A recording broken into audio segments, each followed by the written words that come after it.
If there's one thing I know, it is very clear that everything wrong with baseball is thanks to the World Baseball Classic. We will hopefully not spend much time on it today as we talk about some roster moves and players getting sent to minor league camp, as well as what's going on with this Cleveland Guardians team, and not so much what is occurring with the worst baseball competition that is currently happening, just down the block for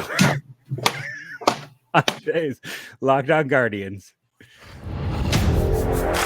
You are Locked On Guardians, your daily podcast on the Cleveland Guardians, part of the Locked On Podcast Network, your team every day.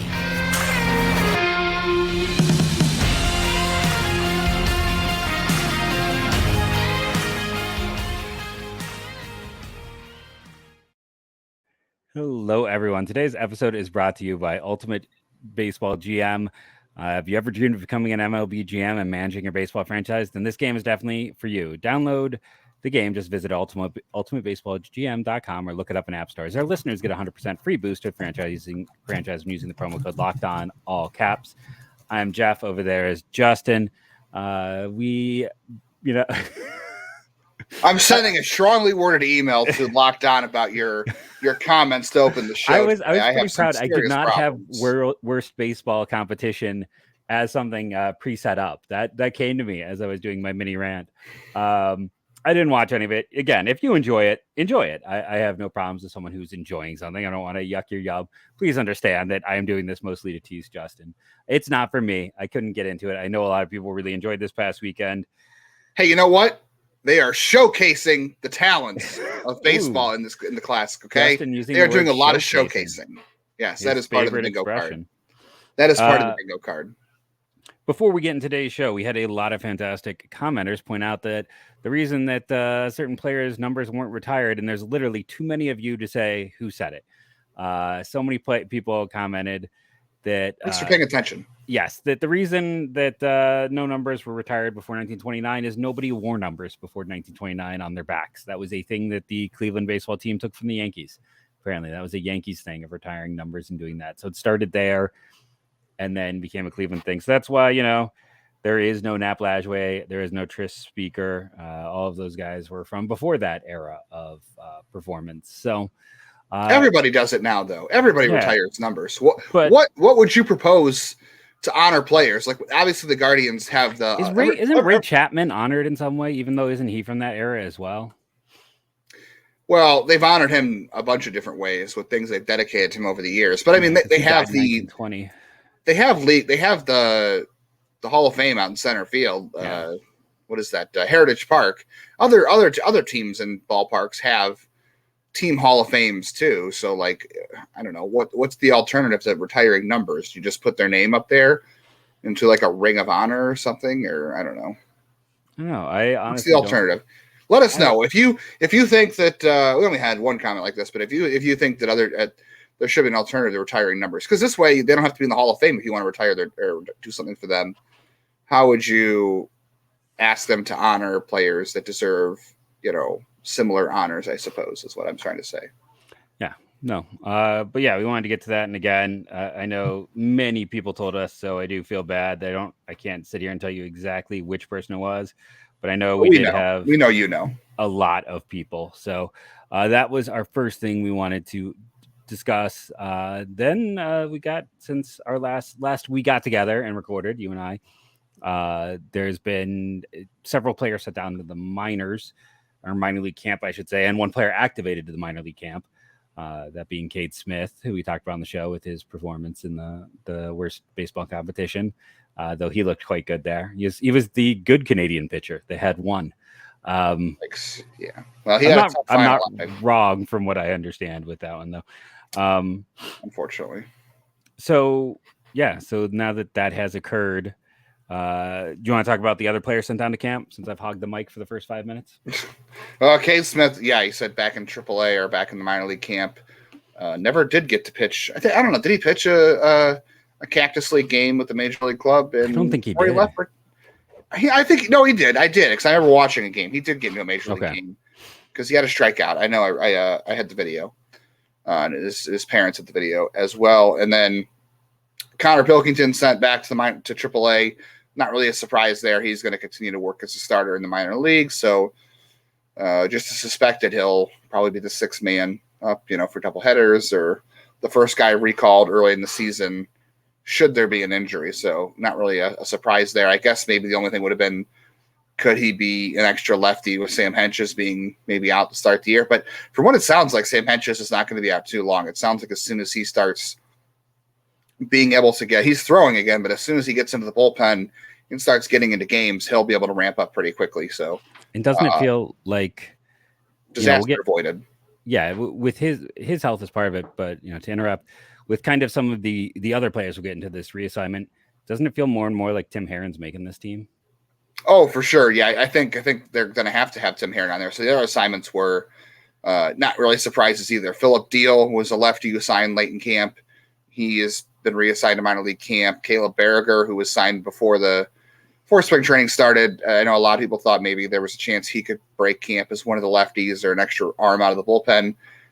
Just didn't really show a whole lot, it seems like, there in terms of helping right away. Maybe he'll go to AAA and pitch and earn his way up, because he's had some success in the past. I guess Philip Deal has too, but Berriger at least had some more notable success, I guess. And then Dustin Knight, he was kind of an under the radar relief minor league free agent they signed. He's back in minor league camp.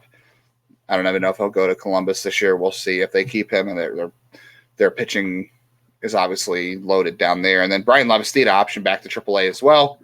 So the catchers left in camp now are Mike Zunino, Maybreeze Valoria, and Cam Gallagher, and Zach Collins. Sorry, I shouldn't forget Zach Collins. Zach Collins has actually accrued quite a bit of playing time. I don't really know if that means anything. He DH'd today against the Rockies, and whatever. But I don't think Zach Collins is making this team. Some people seem to think Zach Collins is making this team. I still think the comments point the fact that they have been hot on Cam Gallagher a couple times throughout his career tells me that he's going to make this team, especially with the moves they've made. And that's what we expected all along. And anyway, from the start of camp, no surprises. So I guess we'll see how they split the playing time in AAA. Because look, you're going to have Lavastida, you're going to have Naylor, you're going to have Valoria, essentially, or probably. Maybe Lavastida goes to AA. The other thing to point out too is that just because guys are optioned to the minor league camp or optioned to AAA doesn't mean they're going to end up in AAA for the year. It also doesn't mean they can't come back and play in Cactus League games too. I saw someone on Twitter saying that, what was it? Brian Rocchio played in a game over the weekend, and after they optioned AAA, and they thought they just burned one of his options. That is not the case. He's in spring training. You can bring guys back up from minor league camp to fill in without calling them up or sending them down. So all those guys, they may end up in AAA, they may end up in AA. We'll see. Nope, that makes 100% sense. It's just interesting to see those 6 players sent down. The 4, 2 were on March 7th, and then the other 4, I believe, were announced today. Getting closer and closer to what that roster is going to look like. We also, we're going to get into Andrés Giménez a little bit here in part 2. Some fun data we have, as well as some talks about what the extension might look like. Additionally, we are also going to talk about some interesting kind of info about Logan Allen. I think safe to say it that way on today's Locked On Guardians. But first is going to be a quick word from one of our fantastic sponsors. And that one is the title sponsor today. It is Ultimate Baseball GM. I already finished my run. 2 World Series is 500 career record in like 24 years or 25 years. What I enjoy about this game is once you get used to it, you essentially, like, the year begins, you set your team, your roster, you make your trades, and then you kind of just sim the year and see how it goes. It's a GM simulation. It is definitely a GM, not a coach. It is a GM simulation. I have a lot of fun with it. Like I said, I own every sport they make this game in premium mode. And on Friday, I did go in and enter the promo code Locked On to get my boost to help my team out. That is very useful for your coaches, would be my recommendation. I think it's a ton of fun. I think it is the best simulation game currently available on Android devices. And I'm not just saying that because I'm saying it because I mean it. So listeners get a free 100% boost to your franchise when using the promo Locked On in the game store. So make sure to check it out. To download the game, just visit probaseballgm.com, scan the code, or look it up in app stores. That's probaseballgm.com. Ultimate Baseball GM. Start your dynasty today. Andre, I fired my entire coaching staff when I started that up today, so I would not recommend doing that. Jeff tells me. Jeff's the expert. I listen to him, but I got to do like staff. maybe I'll do like a video, just like what to do in this game. Yeah. Because it is a little different. It's not like traditional stuff, but I mean, like I said, I have fun with it, even though it's not traditional. So we'll start with, I kind of rolled over the Nick Mikolajchak issue. So why don't you, I forgot we're going to talk about in segment 1. So here it is in segment 2 instead. Why don't you, he left with an out left in the inning, or after recording one out? What was the specifics? Yeah, he recorded one out in Saturday's game, and he came out after playing Arizona, and the team said he had sustained an arm injury during that game. He only got one out. I don't know what the situation was at that time, but yeah, they were supposed to get some diagnosis, some imaging on him on Sunday, and they don't have an update. I'd imagine Monday we'll hear an update from them. That's unfortunate. I don't want to speculate too much, but last year he struggled a little bit. He still had some decent numbers. Like if you look at his numbers on the surface level, they're fine. I guess below the surface there were some issues, but I kind of wondered last year was his issue related to the AAA ball, because a lot of guys had issues with the AAA ball last year. We'll talk about that in a little bit too. Even Tim Herron told us when we had our interview with him that it took a minute for him to get settled in, and he struggled a little bit. I mean, he still threw the crap out of the ball and struck guys out and threw hard, but he had some struggles. I think Peyton Battenfield did too, but I kind of wondered if there was more going on with Mikolajchak, if he had some arm soreness, because the velocity came down, the stuff overall just kind of backed up, and the strikeouts fell, the walks went up, and he was always a strong control guy in college, right? Sam Houston, he didn't walk a lot of guys, so that kind of surprised me that he was a bit of a change for him. Yeah, so I kind of thought the walks last year were kind of a surprise, and I think the red flags instantly go up when you hear velocities dropping, control is struggling. Like that right there kind of like makes you think there's some sort of injury. So, but I'm not going to speculate on that, but unfortunately he did have an arm injury, and hopefully it's something serious. But Mandy Bellroad of MLB.com, the Guardian, said that he was having an interesting camp. I hadn't really paid a ton of attention to his outings. Like, we're not going to get into spring training stats on here. I'm sorry. If you are, Jeff might, but I'm not. I shouldn't speak for Jeff. But if you're going to come on here and be like, this guy is struggling, this guy is not playing well, and no, I'm just not going to get into that. Like, I realize this team doesn't have a lot of track record considering they have a lot of young guys, but like people are like, Cal Quantrill stinks. Like, I'm not so worried about that right now. Like Cal Quantrill actually has a track record. Oscar Gonzalez, I guess does, but he's struggling this spring, but not one of those things I'm worried about. To go back, if you're curious, Nick Mikolajchak in college over 3 years had a walk rate of 2.69. Highest it ever reached was a freshman year is a 3.07. Yeah, and he was at a 10% walk rate in AAA or higher last year. I mean, 12 or 13, which is high for him. He was definitely in the single digits before then. So that was definitely a sign. Like I said, that and a drop in velocity, but hopefully he's okay. He had 8 appearances this spring, so he's pitched quite a bit, and I guess that means he had been throwing well. The couple times I'd seen him on video were like they were okay. I wouldn't say he was as good as I remember him being in AA, but it's spring training, so you never know, and who knows what was going on. You don't know what they're working on. Like last year, Beaver was terrible. For a lot of camp, because I remember people being like, what happens if there's like people were like, I'm worried he was a sticky stuff guy. I was getting those emails in camp a year ago, and I'm like, let's wait and see. But it's like, no, he was just working on other pitches. Like sometimes don't always assume that a guy is not working through developing something or working on something else. For Bieber, he was trying to correct bad habits that he created from his shoulder issue that was that happened in 2021, and it took him a long time to get out of that. I don't know if the velocity will ever come back for him, but he's still a good pitcher, and we'll see. I just don't get too worked up over camp unless guys just aren't playing or they get hurt. Or I agree. I'm just stating what the complaint was a year ago. I heard right. If you hear like, this guy's velocity is down, this guy is moving slowly. Like, there are physical things you can trust that are bad. Like velocity drops and this guy's bat looks slow, or this guy's running slower, or something looks wrong. Physical things are things to pick up on, but not statistical. If guys are just kind of like, if they're going over 4 strikeouts every day, I guess that gets a little concerning, but he's not. So a guy who is not struggling, who didn't struggle, he hasn't really been in camp, is Andrés Giménez. So he will get back to camp on Monday for the first time since early on after he left for Venezuela. Played really well for Team Venezuela. Made a great play, by the way, Jeff. I know you were very curious about this. He made a great play on Saturday. Threw the ball to Jose Altuve at second before Jose Altuve got hurt. It was a throw in the dirt. He bounced it. It was still a good throw. Jose Altuve could have scooped it, I think, but great play at shortstop for him. But The Athletic, Tim Britton, we talked about his extension article about Shane Bieber, and we've talked about Andrés Giménez having an extension or what would it look like for him on this show before. But this was a pitch from Tim Britton, and he said, I believe it was 6 years, $75 million. Yes, and I think that probably works. That might be, I don't know. Do you think it's got to be 100? Do you think 675 is enough? I think that gets you,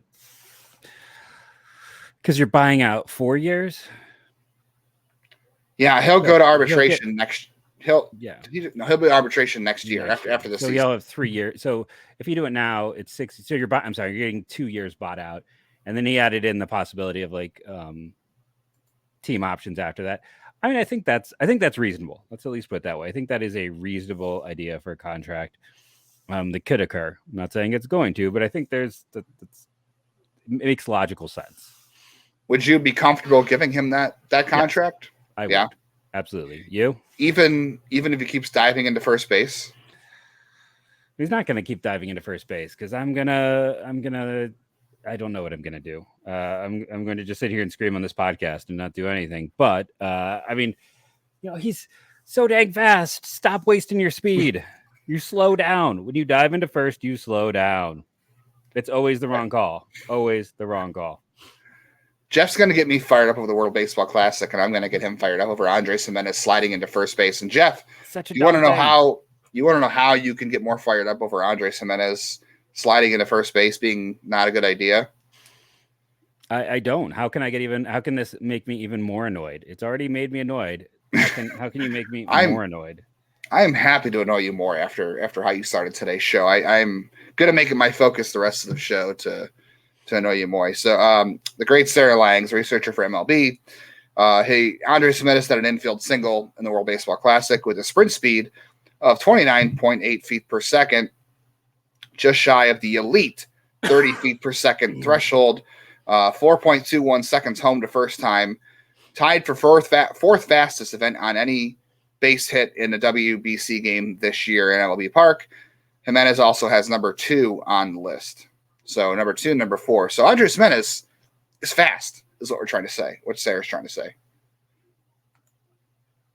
And Jeff is so angry right now. He has just turned. Sorry, I don't want to sneeze on. I don't want to sneeze on Mike. And I feel like one's coming, and I feel like that would be really disgusting. So I'm a picture of Justin right now because I have that feeling like I'm going to sneeze, and I'm not sneezing yet. But I also don't want to have that be nice and disgusting on here. Okay, so Andrés Giménez is fantastic. He is going to be the best second baseman in baseball this year, especially because Jose Altuve got his thumb broken at the worst baseball competition. So now there's not a whole lot of competition for Andrés Giménez. And him and Altuve really weren't all that far apart. When you look at aging curves, there's a good chance that Giménez could have been the better guy this year. Not that any Houston fan is, if there's any watching right now, they are angrily typing and telling me I'm a moron and don't know baseball. But I think, he was already in that elite tier. And I think he's just going to keep getting better. I don't have any problems giving 6 years, $75 million, buying out some years of free agents. He's also super young. What does that even take him into? How old is he right now? I don't know his age. He is, I believe, 25. He'll be 25 in September. He'll play all year at age 24. So 6 years to age 30. If you keep him through age 31, he still has time to hit free agency and get another contract after that. And you've got him through the best. I am totally up for that. And at the end of it, it's you're talking about a little more than $11 million a year on average. Even if he regresses slightly, he is more than worth that. He's worth $11 million alone just for the defense. Yeah, I don't think he'll regress so much where it's not going to make that contract worth it. So we'll see what happens. I definitely think that he'll be comfortable sliding into first more, though, if he gets the contract, and he has to worry about injuries because he's paid. So he'll keep sliding into first, Jeff, and he'll keep making you a very happy podcast host. He will. Speaking of things that make me happy, our good friends over at FanDuel, right now the NBA season is coming to a conclusion. So is the NHL season. Columbus Blue Jackets, in a heartbreaker, were just eliminated from the postseason. I know. Kidding. I mean, not kidding. They were just literally eliminated from the postseason, but they've been eliminated since like the first week of the year. And right now, new customers get a no sweat first bet up to $1,000. That's bonus bets back if your first bet doesn't win. Just download the app. It's safe, secure, and super easy to use. Then you can bet on everything from the money line to point scores, threes drained. We again will advise to bet the over on the Guardians win total. Plus, FanDuel even lets you combine your bets for a chance at a bigger payout with a same-game parlay. So don't miss the chance to get your no-sweat first bet up to $1,000 in bonus bets when you go to FanDuel.com/lockedon. That's FanDuel.com/lockedon to learn more. Make every moment more with FanDuel, an official sports betting partner of the NBA and MLB. I got to ask a quick question. Go ahead. Let me know, listeners, if there is a slight whirling noise in the background. I feel like I let my daughter set up one of those rock tumblers, and I feel like I've heard it this whole show. So I'm curious if anyone else can hear it.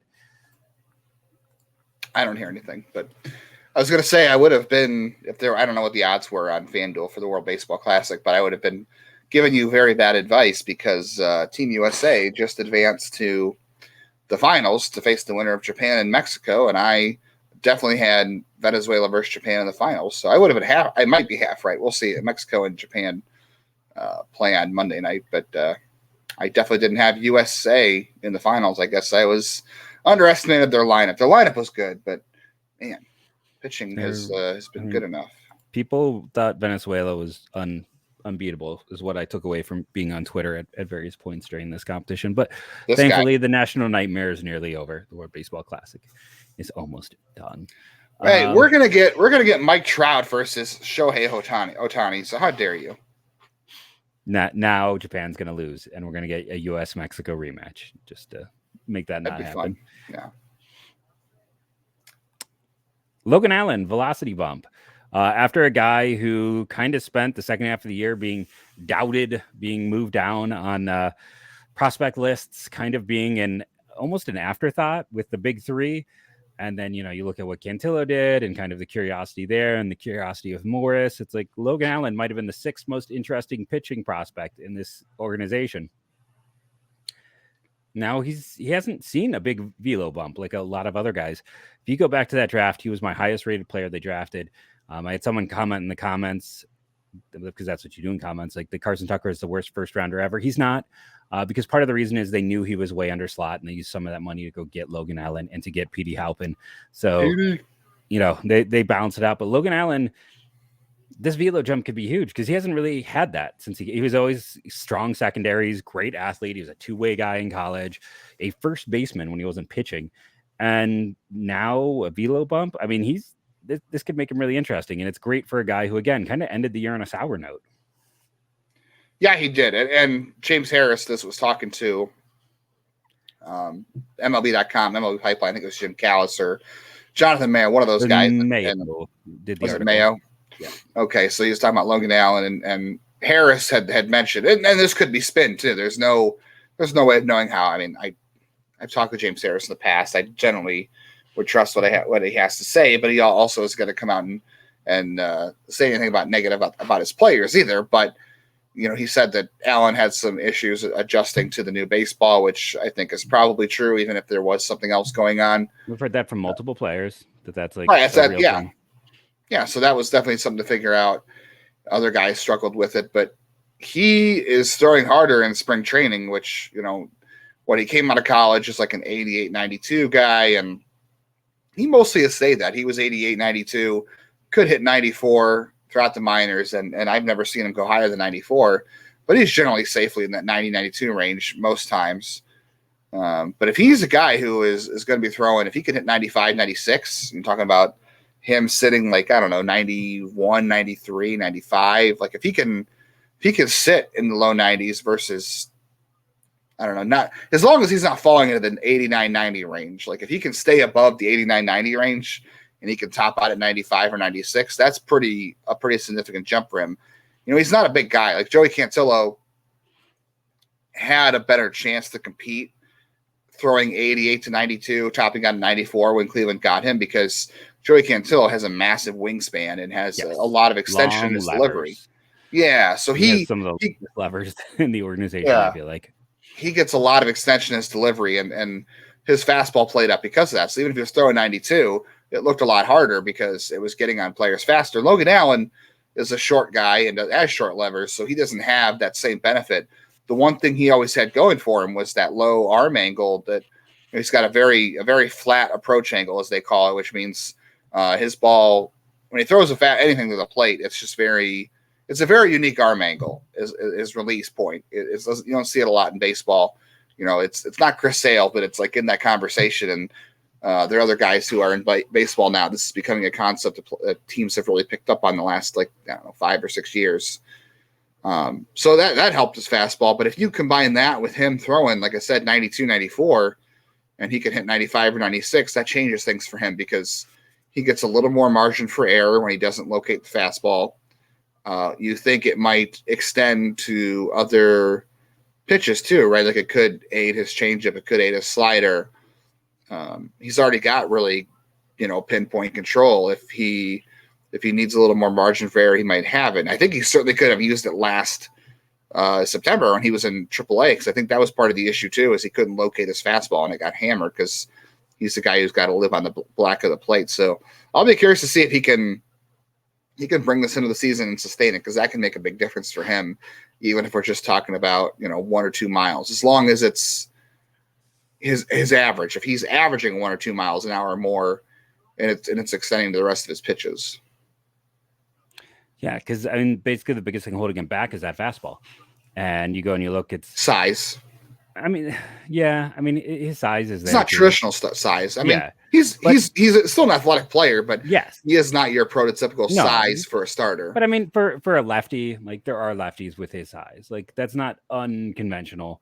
But he is smaller, like in fairness. But it's like the slider, and then I've seen it labeled a change. I've seen it labeled splitter. It's like I think it's exactly that. Those two pitches both, I think, have the chance to be plus offerings. So you just want that fastball to be average. Like we luckily live in a world now where people realize you don't have to throw the fastball 70% of the time, and he shouldn't. He should be a guy who's relying on the secondaries and the fastballs to set him up. This velocity, if it takes him from being a 45 to a 55, which it might, that's huge. It takes a pitch that was just a show me fastball to one that he can mix in there and effectively use. It could change his whole potential outcome because those secondary offerings are so strong.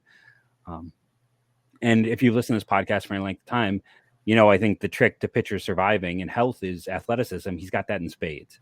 Like he's a very athletic on top of just being a very smart kid. Pitchability, yeah. Yeah, I think he has a potential to really leap out this year. Because again, at the end of this year, you don't have to add Tanner Bivey to the 40-man. You don't have to add Gavin Williams to the 40-man. You do have to add Logan Allen. He's one of those guys set up like a year ago. What they did with Benson, what they did with Naylor, what they did with almost every player in this organization was pre-added before the season ended. So he is basically going to sit there, and I would not be shocked if he ends up in the big leagues halfway through the year. If he is great in AAA and someone struggles and gets hurt, much like they did with Tristan McKenzie in 2020, I would not be shocked if he is the guy who gets promoted if he's pitching well. Yeah, I think it would be an unfortunate development if both Logan Allen and Joey Cantillo don't make their major league debuts this year for some reason. I mean, it would be unfortunate if it's due to an injury, but we know it's likely to happen because of Plesac and Savali's histories, and we know you just don't get through the season with 6 starters. Right now, you have 7 or 8 guys, depending on what to do with Hunter Gaddis and Xavier Curry. You have 7 or 8 guys that could start a game for you. It'll probably take more, and this is a team that had a lot of luck with health last year, although Savali and Plesac were the only ones that had health issues last year for most of the season. So I don't know. Will they have more unfortunate luck with pitching? You sure hope not, but they're equipped to handle it. It just depends on how high end they can get. But I think it would be an unfortunate development for whatever reason if you don't see those two, because Cantillo, if he doesn't make his major, I know they're going to be careful with him, but if he doesn't make his major league debut, to me that says he probably had some more health problems, because he's close enough where he should be in line to, like, you know, if for whatever reason Connor Pilkington is hurt, or if maybe they need a doubleheader starter and that happens to be Cantillo's day to pitch and not Pilkington, and they just need him for that second game, or they need him to cover some length in the bullpen, you know, hopefully that's Cantillo if it gets a chance. If they don't trust him enough to do that at some point this year, I think that means he's either unhealthy or something's not going right. And same for Logan Allen. I know there are some logistics to work out with the 40-man first before they can get Logan Allen on there. But like you said, the way they have treated things in the last year with adding guys before they get to November, I think there's a good chance that you could see Logan Allen this year too. And I think it would be a good thing because, like you said, that means he's pitching well. Would it be unfortunate if it's from an injury? Yes, but this team can survive injuries to a couple pitchers. I think it's going to be tough if, you know, these kids are rookies. They don't have a lot of experience, so things could get bumpy in that respect, but it depends on when it happens. But yeah, I think that it could be a good thing. It's at least a good thing for Logan Allen if they trust him enough to make his debut this year. Yeah, no, I expect to see him this year. And I think it's, you know, you got Pilkington, you got Curry, you got those guys, Gaddis, as kind of your spot starters. But I feel like if you need the guy who's going to come up and pitch for a few months, maybe that's when they go to Allen if he's pitching well. And, you know, I think, again, one of our big takeaways should just be AAA data was very skewed last year. So keep that in mind, both in terms of hitters and pitchers. It was very skewed. So when you're looking at, you know, some of the struggles that guys like Tim Herron didn't pitch particularly well in AAA, who we had on the show, he had some struggles with that transition. Most players did. And that's, you know, we instead of writing off Mikolajchak or Batenfield, that's probably a discussion we need to have. And on the other side, maybe you worry that it inflated, you know, a Naylor or a Valera performance because, again, some of those issues the other way. So just, I'm not saying it did, but I'm saying it's something we definitely should keep in mind, that AAA data last year maybe isn't as accurate as we sometimes believe it to be. Yeah, it's not always a one-to-one translation, and because of how often they've changed the baseballs, especially in Columbus too, considering the ballpark they play in, you always have to think about that too, right? Because and there are some stadiums in AAA too that just play very small. Obviously, when you're talking about the West Coast teams, it's even worse. It's not as bad when you're talking about the International League. It's really bad on the West side, but not as bad there. Yeah, I mean, there's certainly some things to discount from all that. I don't know. We'll see. The one thing you don't have to worry about Logan Allen, I would say too, is the pitch clock thing. You know, obviously all of these guys in the minors have pitched with the pitch clock, but Logan Allen's a fast worker. I don't think he would need a pitch clock. I think he is very Jake Westbrook-like in his approach to pitching. I have never seen him have a tempo that needed to be sped up. He pitches at a good tempo. So that's one thing you could take away from Logan Allen, especially with a higher velocity too, and his pitchability. And don't forget, he's got a cutter too. I almost forgot to mention that. He's got a cutter. Yeah, I forgot about that myself. Yeah, the cutter keeps guys off the fastball. And I know you said the fastball could have been a 45 on the 2080 scouting scale. I think it's a 50. I think because of the way he controls it, the angle he gets on it, I think that alone makes it an average fastball, even if it's at lower velocity because he's a lefty. So I still think this could bump him into the 55 range, though. I agree if he's like a 92, 94 guy. Oh. Okay. You can do your world worst baseball competition update, and then we will put this baby to bed. Unfortunately, I don't really have a whole lot. Andrés Giménez got an infield single, as we saw. We talked about his sprint speed. That's it. There are no Cleveland Guardians left in the World Baseball Classic. Mavery's Valoria is back. Andrés Giménez will be back tomorrow or today when you're listening to this. Victor Rodriguez is back as the hitting coach. That's it. They're all at the World Baseball Classic. There's nobody left. I am sad. But the games are still awesome. So you should still watch USA versus Mexico or Japan. WBC. thank you all for listening, reading, and reviewing. We haven't had an iTunes review in a while, so go leave us one there. Thank you to everyone for watching and enjoying the Saturday videos as well, and giving us some more ideas for what to talk about. We appreciate that. Thank you for being part of the Locked On Guardians team, and go Guardians, go.